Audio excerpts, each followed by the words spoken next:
Hello everyone, I hope you all are doing good. स्वागत है आपका हमारे इस यूट्यूब चैनल पर। मैं देखिए, वैसे तो हमने 3D ज्योमेट्री खत्म कर दिया था, बट एक दो कुछ खास और बढ़िया प्रॉब्लम रह गए थे जो हमें आज करने हैं। अब ये प्रॉब्लम्स मेन लेक्चर्स में क्यों नहीं थे? ये इसलिए नहीं थे क्योंकि जो मेन लेक्चर्स होते हैं वो थोड़े लंबे होते हैं, तो कई बार बच्चा पूरा लेक्चर नहीं देखता और इस तरह के खास क्वेश्चन उससे स्किप हो जाते हैं, और ये जो प्रॉब्लम्स है छोड़ने लायक बिल्कुल भी नहीं है। अब इन प्रॉब्लम्स पर देखिए भाई, डायरेक्ट प्रॉब्लम्स भी आ सकते हैं, डायरेक्ट क्वेश्चन भी पूछे जा सकते हैं और केस स्टडी भी बन सकती है। तो ऐसे दो सवाल लेकर आया हूं, दोनों को बड़े ध्यान से देखिएगा, दोनों ही इंपॉर्टेंट हैं, एग्जाम में आ सकते हैं। कुछ नई और अलग चीज है तो बढ़िया चीज है। वैसे तो आपने 3D पूरा कवर कर ही लिया है, बट एक एस्पेक्ट और है ये, इसको और सीख लीजिए तो आपका हर तरफ से 3D में हाथ मजबूत हो जाएगा। तो चलिए भाई, समय को बर्बाद नहीं करते, स्टार्ट करते हैं। तो ये कुछ बेसिक सी बातें लिखी है मैंने, एक बार आप जरा इसको समझिए मेरे साथ। ये मान लो, जैसे मान लो ये एक लाइन सेगमेंट है ए बी, और मुझे यहां से वेक्टर ए बी लिखना हो, तो हमने chapter number 10th vector algebra में सीखा था वेक्टर ए बी कैसे लिखते हैं। वेक्टर ए बी ऐसे लिखते हैं ना भाई, ये पीछे से बी में से ए माइनस कर दो तो x2 माइनस एक्स आई प्लस y2 माइनस y1 जे प्लस z2 माइनस z1 के, इस तरीके से आप वेक्टर ए बी निकाल सकते थे, जो कि निकल गया। अच्छा, मुझे एक बात और बताइए, दो लाइनें परपेंडिकुलर कब होती हैं? जब ऐसा होता है a1 a2 plus b1 b2 plus c1 c2, ये कितना हो जाए? 0 हो जाए। ये बात भी मुझे पता है। अच्छा, किसी भी लाइन की डायरेक्शन रेशोज क्या होती हैं? x2 minus x1, y2 minus y1 और z2 माइनस z1। जरा एक चीज ऑब्जर्व तो करो, क्या ये जो ए बी है, इससे मैंने वेक्टर तो बनाया, चलो वो तो एक अलग बात है, लेकिन ए से बी तक ये एक लाइन भी तो है। This is a line, verify करो, ये लाइन है। और लाइन के डायरेक्शन रेशोज हम कैसे निकालते हैं? x2 minus x1, y2 minus y1, z2 minus z1। अच्छा, इसका मतलब ये है कि ये जो कंपोनेंट्स हैं इसके, ये i का कंपोनेंट है, ये a को रिप्रेजेंट कर रहा है, ये जो j का कंपोनेंट है ये b को रिप्रेजेंट कर रहा है, और जो k का कंपोनेंट है वो c को रिप्रेजेंट कर रहा है। यही तो बात है भाई, जब मुझे वेक्टर लिखना था तो मैंने वेक्टर ऐसे लिख दिया। अब कोई आपसे बोले कि जो लाइन ए बी है, लाइन ए बी के डायरेक्शन रेशोस बता दो, तो लाइन ए बी के डायरेक्शन रेशोस आप कैसे निकालते? ऐसे तो निकालते, a होता x2 माइनस x1 जो कि 2 होता, b होता y2 माइनस y1 जो कि 1 होता, c होता z2 माइनस z1 जो कि -2 होता। तो वेरीफाई करो, यही तो मेरे वेक्टर ए बी के कंपोनेंट्स हैं। इट मींस एक वेक्टर में जो ये कंपोनेंट्स है i j k के, ये डायरेक्शन रेशोज है। आई होप ये बात क्लियर हो गई। दो लाइनें परपेंडिकुलर कब, ये भी आप जान गए। अच्छा, एक सेगमेंट दिया हो, उस सेगमेंट से आप इजीली वेक्टर क्रिएट कर सकते हो हमेशा। कैसे? x2 माइनस x1 आए, y2 माइनस y1 जे, z2 माइनस z1 के। तो ऐसा ही मैंने एक सेगमेंट लिखा है ये, तो मुझे यहां से वेक्टर pq लिखना है, तो आप लोग लिखवाएंगे मुझे vector pq x2 minus x1। सो 2 बीटा में से ये माइनस होगा, जब आप इसको माइनस करोगे दोनों के साइन चेंज होंगे, तो ये क्या आएगा? 2 बीटा माइनस अल्फा माइनस 1 आई। वेरीफाई कर लो, जब आप y2 में से इसको माइनस करोगे तो कितना आएगा? ये बीटा माइनस 1 माइनस 3 अल्फा जे। और जब आप इसमें से इसको माइनस करोगे, तो मैं डायरेक्ट कर रहा हूं, जब आप इसमें से इसको माइनस करोगे दोनों के साइन चेंज होंगे, तो वेरीफाई करो 4 नेगेटिव हो जाएगा, तो उधर पॉजिटिव का 1 है, इधर नेगेटिव 4 है, तो -3 बचेगा। सो -3, ये अल्फा पॉजिटिव हो जाएगा और वहां से आएगा माइनस बीटा, और ये के साथ लिखा जाएगा। तो इस तरीके से आप वेक्टर PQ बता पाएंगे। तो आई होप यहां तक किसी को कोई दिक्कत नहीं होनी चाहिए। कुछ बेसिक बातें हैं जो मैंने आप लोगों से कर दी। चलिए ठीक है, आगे बढ़ते हैं। ये पहला प्रॉब्लम है आज की क्लास के लिए हमारा, तो बड़ा इंटरेस्टिंग है, केस स्टडी है, बहुत मजेदार है, आप समझ जाएंगे। देखिए, कहता है a bike is running on the road along the line this. एक बाइक है, इस लाइन के अलोंग रन कर रही है। तो आप एक नोटिस करिए, ये लाइन ठीक नहीं है, इसे ठीक करना पड़ेगा। कैसे ठीक करोगे? यहां से माइनस कॉमन निकालोगे, नीचे भेज दोगे, हो जाएगा, कोई बात नहीं। एक बाइक इस लाइन के अलोंग चल रही है, while an aeroplane is flying in the space along the line this। इस लाइन के अलोंग आपका एरोप्लेन फ्लाई कर रहा है, आप पिक्चर में भी देख सकते हो, एरोप्लेन कहीं और फ्लाई कर रहा है और ये बाइक इस तरफ चल रही है। ठीक है, कहता है अब इंफॉर्मेशन को यूज करके 3 क्वेश्चन है, इनके आंसर देने हैं। पहले वाले का तो मुझे डिस्कस भी नहीं करना, आप कर लोगे। Right the equation of the both the lines in vector form. इन्हें वेक्टर फॉर्म में आप आराम से कन्वर्ट कर लोगे, कोई परेशानी नहीं है, तो इसको मैं डिस्कस ही नहीं कर रहा। ये थर्ड पार्ट देख के बच्चे खुशी हो जाते हैं कि शॉर्टेस्ट डिस्टेंस पूछ लिया उसने। Find the shortest distance between both skew lines. बता भी दिया कि दोनों लाइनें स्क्यू हैं। स्क्यू मैंने आपको बता रखा है क्या होता है, ऐसी लाइनें जो अलग अलग प्लेन में होती हैं उन्हें स्क्यू बोलते हैं। तो स्क्यू लाइन है, ठीक है, कोई बात नहीं, इनका डिस्टेंस निकालना है। तो बच्चे देख के खुश हो जाते हैं कि भाई शॉर्टेस्ट डिस्टेंस निकालना है, हम निकाल लेंगे। खैर, निकाल भी लेते हैं बच्चे। आफत आती है दूसरे क्वेश्चन पे। दूसरा क्वेश्चन क्या है? Find a vector perpendicular to both the given lines. एक ऐसा वेक्टर बताना है जो दोनों गिवन लाइन पर परपेंडिकुलर है, तो वो हम निकालना सीखेंगे, ठीक है कि नहीं। बच्चे क्या करते हैं इस क्वेश्चन के अंदर, पहला पार्ट करा, तीसरा पार्ट करा, दूसरा पार्ट छोड़ दिया। दूसरा पार्ट करो, तीसरा करना ही नहीं पड़ेगा, मैं भी दिखाता हूं। पहले इसका एक आइडिया ले लो। क्या आइडिया लेंगे, सुनो भाई ध्यान से। ये पहली लाइन है, इसे मैंने लाइन 1 बोला। ये कोई दूसरी लाइन है जहां बाइक चल रही है, इसे मैंने लाइन 2 बोला। तो वो कह रहा है कि एक ऐसा वेक्टर बताओ जो दोनों लाइंस पर परपेंडिकुलर हो। तो सुनिए, तो मैंने दोनों लाइन पर एक परपेंडिकुलर डाल दिया। ये अब ये दोनों पर परपेंडिकुलर है, इस पॉइंट का नाम रख दिया P और इस पॉइंट का नाम रख दिया Q। तो अब वो कह रहा है एक ऐसा वेक्टर बताओ जो दोनों पर परपेंडिकुलर है। तो ये मेरा वेक्टर PQ है।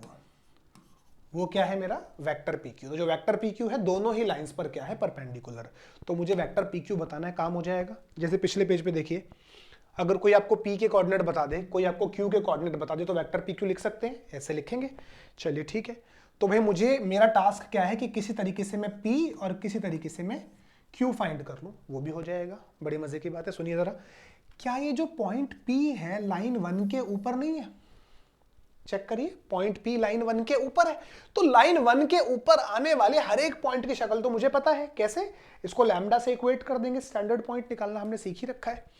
इसको लैम्डा से इक्वेट करोगे तो एक स्टैंडर्ड पॉइंट मिल जाएगा लाइन 1 पे। तो स्टैंडर्ड पॉइंट का मतलब लाइन 1 पर आने वाले हर एक पॉइंट की शक्ल मुझे मिल जाएगी। अगर हर एक पॉइंट की शक्ल मुझे पता लग गई तो मुझे P की शक्ल पता लग गई। ऐसे ही जो पॉइंट Q है वो लाइन 2 के ऊपर है, तो लाइन 2 पर भी मैं एक स्टैंडर्ड पॉइंट निकाल सकता हूं। भाई इसको मैं लैम्डा से इक्वेट कर लूंगा, इसको मैं म्यू से इक्वेट कर लूंगा, और दोनों से मुझे पॉइंट मिल जाएगा। मुझे P भी मिल जाएगा और मुझे Q भी मिल जाएगा, काम हो जाएगा। तो पहले इतना सा काम करते हैं, फिर आगे बढ़ेंगे।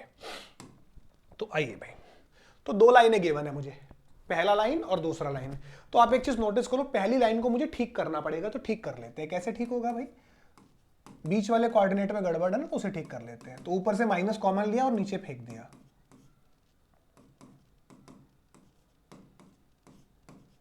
दिस इज लाइन 1 और ये आपका लाइन 2 है। तो इस पर कोई पॉइंट P मैं निकाल सकता हूं इसे लैम्डा से इक्वेट करके, इस पर कोई पॉइंट Q म्यू, इस पर कोई पॉइंट Q निकाल सकता हूं इसे म्यू से इक्वेट करके, ठीक है। सो देखिए, so any point P on line 1 is, क्या होगा आप शक्ल बताओ P की। इसको लैम्डा से इक्वेट करोगे तो lambda plus 6 comma minus 2 lambda plus 2 comma 2 lambda plus 2, ये हो जाएगा। ऐसे ही एंड दूसरी लाइन से पॉइंट निकाल लेंगे। Any point Q on line 2 is, इसको आप म्यू से इक्वेट करो तो ये क्या बनेगा, 3 म्यू माइनस 4 कॉमा माइनस का 2 म्यू कॉमा माइनस का 2 म्यू और माइनस का 1। तो मुझे पॉइंट P मिल गया, मुझे पॉइंट Q मिल गया। अब जैसे मैंने पिछले पेज पे दिखाया, P मिल चुका है, Q मिल चुका है, तो आप वेक्टर PQ लिखने के लिए तैयार हो। तो यहां से आप वेक्टर PQ लिख दो। तो therefore what is vector PQ। तो देखिए थोड़ी सी कैलकुलेशन हम डायरेक्ट करेंगे, आप भी करना, 12th क्लास के बच्चे हो डायरेक्ट कर सकते हैं। PQ कैसे निकलेगा, Q में से P घटाना पड़ेगा। तो x2 माइनस x1 और I लगाएंगे। तो मैं माइनस कर रहा हूं, ध्यान से देखना। x2 माइनस x1 तो 3 म्यू, जब माइनस करोगे साइन चेंज हो जाएंगे, तो ये माइनस का लैम्डा होगा, माइनस 6 और माइनस 4 ये हो जाएगा आपका माइनस 10, और यहां लगाएंगे हम I। ऐसे ही y2 माइनस y1, जब माइनस करोगे दोनों के साइन चेंज होंगे, तो ये मिलेगा माइनस का 2 म्यू प्लस का 2 लैम्डा माइनस 2, और यहां आ जाएगा j। सिमिलरली इसको इसमें से माइनस करेंगे तो माइनस का 2 म्यू माइनस का 2 लैम्डा, ये माइनस 2 और ये माइनस 1, ये मिलके हो जाएगा माइनस 3, और यहां पे लिख देंगे हम k। तो ये मेरा वेक्टर PQ आ गया। मुझे ऐसा वेक्टर निकालना था जो दोनों में परपेंडिकुलर हो, तो वो वेक्टर है मेरा PQ। अब जरा PQ कुछ अधूरा अधूरा नहीं लग रहा, तो PQ को कंप्लीट करने के लिए मुझे लैम्डा और म्यू दोनों निकालने पड़ेंगे। ठीक है जी, कोई बात नहीं। अब मुझे एक इंफॉर्मेशन गिवन है कि जो लाइन, जो मुझे वेक्टर PQ है ना, वो इन दोनों लाइन पर क्या है, परपेंडिकुलर।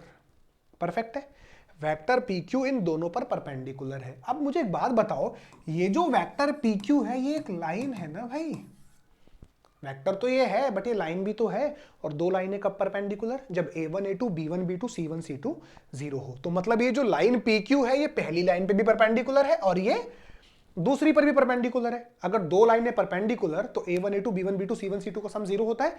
तो एक बार इसकी कंडीशन इस लाइन के साथ और एक बार इस लाइन के साथ कर देते हैं। तो आइए जरा, तो since vector pq is perpendicular to both the lines, so therefore अगर ये पहली लाइन पे परपेंडिकुलर है तो a1 a2 b1 b2 c1 c2 0, abc क्या होते हैं, डायरेक्शन रेशोस। तो इस लाइन के डायरेक्शन रेशोस तो ये लिखे 1 -2 और 2, और वेक्टर pq के डायरेक्शन रेशोस ये रहे। मैंने अभी पहले ही पेज पे बताया था, नोटिस करिए। ये जो वेक्टर में कंपोनेंट्स होते हैं ij के, डायरेक्शन रेशोस ही होते हैं उस लाइन के। चलिए फिर स्टार्ट करिए। अब अगर ये लाइन इस वेक्टर में परपेंडिकुलर है तो a1 a2 b1 b2 c1 c2 0 होगा।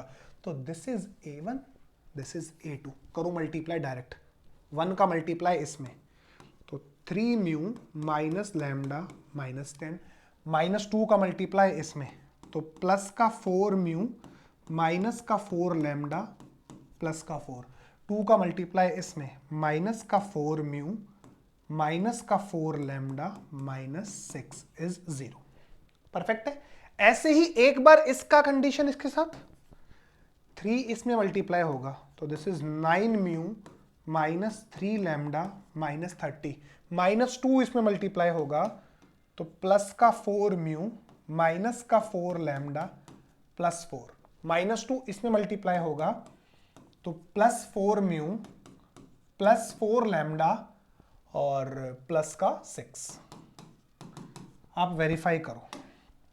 अब सुनिए जरा, कुछ कैंसल वैंसल हो रहा है तो मैं कर दूंगा। देखिए भाई, ये प्लस का 4 म्यू और ये माइनस का 4 म्यू तो यहां से चला गया। नीचे लाइन में देख लेते हैं, माइनस का 4 लैम्डा और प्लस का 4 लैम्डा नीचे वाली लाइन से चला गया। अब जरा ऊपर वाली लाइन को सॉल्व करो, दैट इज ऊपर वाली लाइन 3 म्यू, सिर्फ 3 म्यू बचा है और कुछ नहीं है। 3 म्यू, अब लैम्डा कैलकुलेट करो, माइनस का 4 लैम्डा माइनस का 4 लैम्डा माइनस का 8 लैम्डा और माइनस का 1 लैम्डा मींस माइनस का 9 लैम्डा। अब बाकी चीजें कैलकुलेट करो, 10 और ये माइनस का 10 और माइनस का 6 माइनस का 16 प्लस का 4 माइनस का 12, राइट पे जाओगे तो प्लस का 12। वेरीफाई करो। अब ये पूरी इक्वेशन 3 के टेबल से रिड्यूस हो रही है तो कर देता हूं मैं। तो ये इक्वेशन क्या बनी, म्यू -3 लैम्डा इज 4, ये मेरा इक्वेशन नंबर 3 हो गया। अब इसको सॉल्व करो एंड पहले म्यू कैलकुलेट कर लेते हैं। 9 म्यू इधर है, 4 म्यू इधर है, तो 13 म्यू और 4 म्यू इधर है, तो दिस इज 17 म्यू। अब लैम्डा देखो, ये सिर्फ माइनस का 3 लैम्डा बैठा है यहां पर, और कैलकुलेट करो भाई,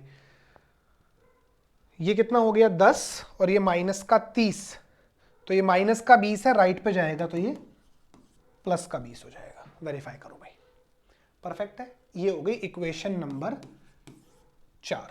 अब ये थर्ड और फोर्थ इक्वेशन को आप सॉल्व करोगे तो आपको लैम्डा और म्यू मिलेगा। आइए मैं यहां सॉल्व करता हूं, मेरे पे जगह नहीं है। तो देखिए थर्ड इक्वेशन लिख लेता हूं। थर्ड इक्वेशन है मेरा क्या, दिस इज इक्वेशन नंबर 3, और फोर्थ इक्वेशन लिख ली मैंने 17 म्यू माइनस 3 लैम्डा इस 20, ये इक्वेशन 4 है। सीधा सब्ट्रैक्ट करो इन्हें, जब सब्ट्रैक्ट करोगे तो साइन चेंज होंगे, ये नेगेटिव ये पॉजिटिव और ये नेगेटिव, ये तो कैंसिल। तो ये हो गया आपका माइनस का 16 म्यू और ये हो गया आपका माइनस का 16। तो यहां से वेरीफाई करोगे तो म्यू आ गया आपका 1। चेक करो। अब म्यू का वैल्यू 1, आप एक काम करो, थर्ड में पुट कर दो चाहे फोर्थ में कर दो। सो देयरफॉर थर्ड में म्यू को 1 डाला, सो 1 minus 3 lambda is 4 minus 3 lambda is 3, तो यहां से लैम्डा आ गया आपका -1। तो लैम्डा भी आ चुका है, म्यू भी आ चुका है, तो मेरा वेक्टर पी क्यू कंप्लीट है। आप लोग इसका स्क्रीनशॉट वगैरह ले लो, बस ये क्वेश्चन खत्म होने जा रहा है। स्क्रीनशॉट वगैरह ले लो, ये क्वेश्चन खत्म होने जा रहा है, क्योंकि मैं सीधा लैम्डा और म्यू यहां पुट करके वेक्टर पी क्यू लिखने जा रहा हूं अब। ठीक है भाई, तो आइए जरा देखिए, मैं रब कर रहा हूं थोड़ा सा। सो इसके बाद ये वाली वैल्यू वेक्टर पी क्यू में डाल देंगे, है ना।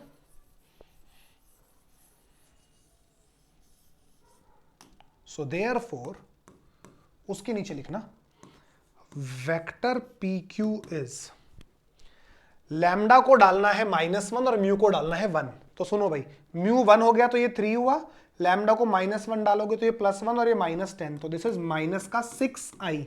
चेक कर लेना भाई मैं ठीक कर रहा हूं कि नहीं। लैम्डा को डालना है -1 तो ये हो गया माइनस का 2, और म्यू को डालना है 1 तो ये भी माइनस का 2, तो ये हो गया आपका माइनस का 6j। लैम्डा को डालना है -1, म्यू को डालना है 1, तो ये हो गया +2, ये -2, ये कैंसिल हो गया, तो दिस इज -3k। तो ये मेरा वेक्टर PQ आ गया जो उसने हमसे डिमांड की थी। भाई वेक्टर PQ की ही तो डिमांड की थी और वेक्टर PQ मैंने निकाल लिया। क्वेश्चन खत्म हो जा रहा है, ये वाला पार्ट खत्म हो गया। चलिए आगे बढ़ते हैं। अब आप लोगों को लग रहा हो कितना लंबा सवाल है, क्वेश्चन खत्म हो गया भाई। सुनिए, तो दिस इज वेक्टर PQ, जो उसने वेक्टर मांगा था ये वेक्टर वो आ चुका है। आ जाओ भाई, अब थर्ड पार्ट पढ़ो। बच्चों को लगता है कि ये तो शॉर्टेस्ट डिस्टेंस भी निकालना है, ये तो पहाड़ हो गया क्वेश्चन। अरे कुछ भी नहीं करना भाई, शॉर्टेस्ट डिस्टेंस इसमें निकालनी ही नहीं थी जिस तरीके से आप निकाल रहे हो। मैं बताता हूँ शॉर्टेस्ट डिस्टेंस कैसे निकलेगी, सुनिए जरा। भाई वेक्टर तो आपने फाइंड कर ही दिया है, अब आपको शॉर्टेस्ट डिस्टेंस लिखनी है, तो वो कैसे लिखेंगे सुनिए जरा ध्यान से। ये जो वेक्टर PQ आपने निकाला है यही तो शॉर्टेस्ट डिस्टेंस है, यही तो डिस्टेंस है इन दोनों लाइंस के बीच में। याद रखना, जो शॉर्टेस्ट डिस्टेंस होती है उसे परपेंडिकुलर डिस्टेंस कहते हैं। परपेंडिकुलर डिस्टेंस ही शॉर्टेस्ट डिस्टेंस होती है। तो यहां पे शॉर्टेस्ट डिस्टेंस आपको डायरेक्टली निकालनी ही नहीं थी। जब आपको ये वेक्टर PQ मिल ही गया है, भाई P से लेकर Q तक मिल ही गया है, तो जितना ये PQ वेक्टर है, जितना ये डिस्टेंस है, उतना ही इन दोनों लाइन के बीच में डिस्टेंस है। याद रखना, शॉर्टेस्ट डिस्टेंस ही परपेंडिकुलर डिस्टेंस है। परपेंडिकुलर डिस्टेंस को ही शॉर्टेस्ट डिस्टेंस कहते हैं। तो यहाँ शॉर्टेस्ट डिस्टेंस निकालनी ही नहीं थी। जब आपके पास वेक्टर PQ आ ही चुका है तो PQ का मैग्नीट्यूड निकाल दो, इस वेक्टर का मैग्नीट्यूड निकाल दो। जैसे आपने इस वेक्टर का मैग्नीट्यूड निकाल दिया तो ये आपकी शॉर्टेस्ट डिस्टेंस आ गई। तो देखो इसी सेकंड पार्ट में ही छुपा था थर्ड पार्ट का राज। तो हो गया, तो ये सेकंड पार्ट हो चुका है। तो third part, shortest distance between the lines is nothing but vector PQ का मैग्नीट्यूड। बस PQ का मैग्नीट्यूड करने का आ गया शॉर्टेस्ट डिस्टेंस। कितना आ गया, 36 + 36 + 9, 72, 9, 81, तो 9 यूनिट्स। ये आपका शॉर्टेस्ट डिस्टेंस आ गया। परफेक्ट है। देखिए बच्चे कितना लंबा लंबा कर लेते हैं, लेकिन जो पार्ट उसने सेकंड निकलवाया उसी पार्ट को यूज करके आपका शॉर्टेस्ट डिस्टेंस आ गया। ब्यूटीफुल प्रॉब्लम है 3D ज्योमेट्री का, बड़ा इंटरेस्टिंग, और इसको करिएगा। ये एक अभी मैंने सैंपल पेपर था CBSE का, मतलब CBSE की साइट पे नहीं मिलेगा आपको, एक साइट बता रहा हूँ उस पर मिल जाएगा आपको। इस साइट पे जाइएगा EduDull, तो वहाँ पे कुछ प्रैक्टिस पेपर पड़े हुए हैं, तो वहाँ मिल जाएंगे आप लोगों को। तो वहाँ से मैंने ये प्रॉब्लम उठाया। अब ऐसा ही एक क्वेश्चन अभी ये CBSE सैंपल पेपर 2023-24 वाला, उसमें दिया हुआ यही सेम क्वेश्चन। तो इसे आप खुद करेंगे, मैं हिंट दे रहा हूं।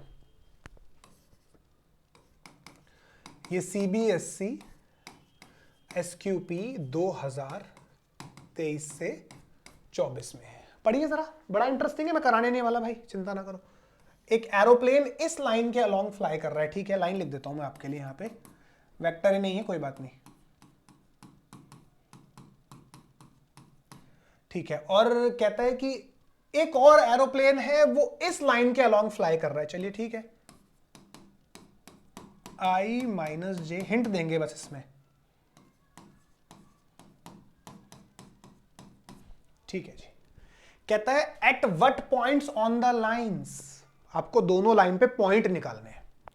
At what points on the line they should reach. भाई देखो मैं इसको आइडिया देता हूं आप लोगों को, सो दैट कि आप समझ जाओ। एक एरोप्लेन है इस लाइन के अलोंग फ्लाई कर रहा है, कोई दूसरा एरोप्लेन है इस लाइन के अलोंग फ्लाई कर रहा है। तो ये दो एरोप्लेन इन दोनों लाइंस के अलोंग फ्लाई कर रहे हैं। तो कह रहा है at what point should they reach, वो किस पॉइंट पे पहुंचे। मतलब जो पहला वाला एरोप्लेन है वो कहां पहुंचे, दूसरा वाला एरोप्लेन है वो कहां पहुंचे, कि शॉर्टेस्ट डिस्टेंस बिटवीन, क्या लिखा है, at what points on the line should they reach so that the distance between them is shortest, कि उनके बीच का डिस्टेंस शॉर्टेस्ट हो जाए।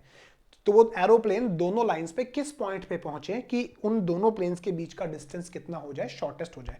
तो शॉर्टेस्ट डिस्टेंस तो हमेशा परपेंडिकुलर डिस्टेंस होती है। मान लो पहली लाइन पे एरोप्लेन पॉइंट P पे पहुंचता है और दूसरी लाइन पे एरोप्लेन पॉइंट Q पे पहुंचता है, और ये डिस्टेंस शॉर्टेस्ट हो जाएगी परपेंडिकुलर डिस्टेंस। ये अभी तो करा है ऐसा क्वेश्चन। तो इस क्वेश्चन में आपसे शॉर्टेस्ट डिस्टेंस नहीं मांग रहा, ये पॉइंट मांग रहा है कि किस पॉइंट पे पहुंचे कि डिस्टेंस शॉर्टेस्ट हो जाए। तो मतलब पॉइंट P भी निकालना है आपको और पॉइंट Q भी निकालना है कि भाई पहली लाइन पे वो पॉइंट P पे पहुंचेगा, दूसरी लाइन पे वो पॉइंट Q पे पहुंचेगा, और फिर जब आप PQ का डिस्टेंस निकालोगे तो वो शॉर्टेस्ट होगा। ये कहना चाह रहे हैं। तो कैसे करेंगे सुनिए। पॉइंट P की शक्ल आपको पता है, इस लाइन को आप कन्वर्ट कर लो कार्टेशियन में।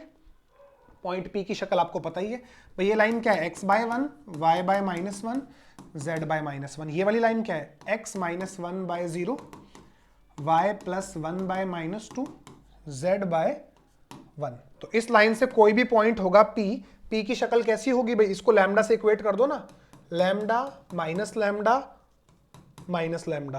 अच्छा, इस लाइन से Q की शक्ल कितनी हो जाएगी, ये तो 0 है ना, तो दिस इज 1, माइनस का 2 म्यू माइनस का 1 और म्यू। ठीक है, तो आपको P और Q निकालना है। तो P के लिए आपको क्या चाहिए होगा, लैम्डा, और Q के लिए आपको चाहिए होगा म्यू। जैसे पिछले क्वेश्चन में किया था, पहले वेक्टर PQ बनाएंगे, फिर वेक्टर PQ लाइन 1 पे भी परपेंडिकुलर है, लाइन 2 पर भी परपेंडिकुलर है, तो दोनों से परपेंडिकुलर की कंडीशन निकालेंगे। कंडीशन को निकाल के आप लैम्डा और म्यू निकाल लेंगे। लैम्डा और म्यू आ गया, जैसे पिछले क्वेश्चन में चाहता हूं, वो मैंने मिटा दिया है भाई, आ रहा था ना कुछ लैम्डा, लैम्डा -1 था और म्यू आपका -2 था। तो जैसे लैम्डा की वैल्यू -1 डालोगे यहां पे पॉइंट P आ जाएगा, वो शायद म्यू 1 था उसमें। लैम्डा की वैल्यू -1 डालोगे तो पॉइंट P आ जाएगा, और म्यू का वैल्यू 1 डालोगे तो पॉइंट Q आ जाएगा। दोनों लाइन पे पॉइंट मिल गए, और फिर आप उनकी डिस्टेंस भी निकाल के दे देना कि भाई जो P से Q का डिस्टेंस है वो इतना है और ये शॉर्टेस्ट है। तो बहुत सिंपल क्वेश्चन है, वहां पे पॉइंट पूछ रहा है, कर लेंगे आप लोग आराम से। नहीं होगा तो बताइएगा, कमेंट कर दीजिएगा, फिर दोबारा करा देंगे, कोई बड़ी बात थोड़ी है। आपसे पॉइंट निकाल रहा है, लैम्डा मिल गया पॉइंट P आ गया, Q मिल गया, म्यू मिल गया तो पॉइंट Q आ गया, and once you have point P and Q तो आप उनका डिस्टेंस भी निकाल देना। ठीक है, पूछ रहा है ना find the shortest distance between them.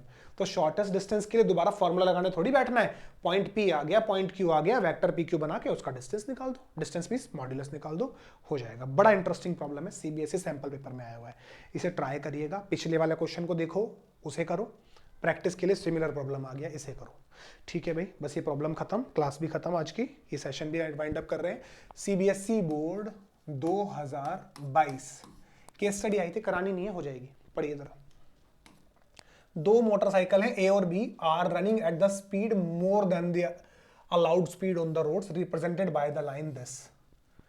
पहली बाइक इस लाइन के अलोंग चल रही है, दूसरी बाइक इस लाइन के अलोंग चल रही है। देखो ये बाइकें चल रही हैं, आमने सामने दिख रहा है आप लोगों को। तो कहता है based on the above information answer the following.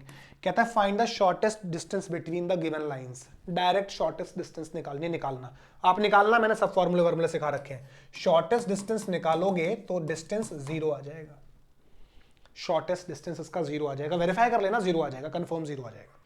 ठीक है, अब इन दोनों लाइन का डिस्टेंस 0 आ गया। अब आगे क्या कह रहा है, at what point which the motorcycle में कोलाइड, कोलाइड मतलब टकरा जाएंगी। तो अगर दो लाइनों के बीच का शॉर्टेस्ट डिस्टेंस 0 है, उससे क्या साबित होता है, उससे यह साबित होता है कि लाइनें इंटरसेक्ट करती हैं। और जो लास्ट सेशन मैंने डाला था 3D का, सेशन नंबर 4 जो लास्ट सेशन था, उसमें इसी चीज के ऊपर काम करा है हमने, इंटरसेक्शन ऑफ टू लाइंस के ऊपर। तो भाई शॉर्टेस्ट डिस्टेंस 0 का मतलब है लाइनें इंटरसेक्ट कर गई। अगर लाइनें इंटरसेक्ट कर गई तो फिर वो बोल रहा है कि वो किस पॉइंट पे इंटरसेक्ट करती है बताना है, तो पॉइंट ऑफ इंटरसेक्शन निकालना है। तो अभी 3D का सेशन नंबर 4 डाला है, सेशन नंबर 4 के अंदर हम लोगों ने इंटरसेक्शन पॉइंट कैसे निकालते हैं वो बताया हुआ है, वो सिखाया हुआ है। अगर किसी ने नहीं देखा तो इसी वीडियो के अंदर, इसी वीडियो के डिस्क्रिप्शन में नहीं तो या फिर मैं कमेंट में पिन कर दूंगा, और टाइम स्टैम्प भी बता दूंगा, टाइम स्टैम्प डाल दूंगा। आप उस टाइम स्टैम्प पे क्लिक करेंगे तो आपको मिल जाएगा ये इंटरसेक्शन पॉइंट कैसे निकालते हैं। ठीक है ना, तो मैं डिस्क्रिप्शन में तो नहीं डालूंगा, खैर मैं कमेंट में पिन कर दूंगा उसको, उस वीडियो का लिंक। और जब आप उस वीडियो को क्लिक करेंगे तो मैं टाइम स्टैम्प कमेंट कर दूंगा, तो आप उस टाइम स्टैम्प पे क्लिक करेंगे तो आप लोगों को मिल जाएगा इंटरसेक्शन पॉइंट कैसे निकालते हैं। तो भाई ये भी कर लीजिएगा। तो ठीक है भाई, अभी के लिए सिर्फ इतना ही, मिलते हैं आप लोगों से next time. Till then good bye, God bless you all.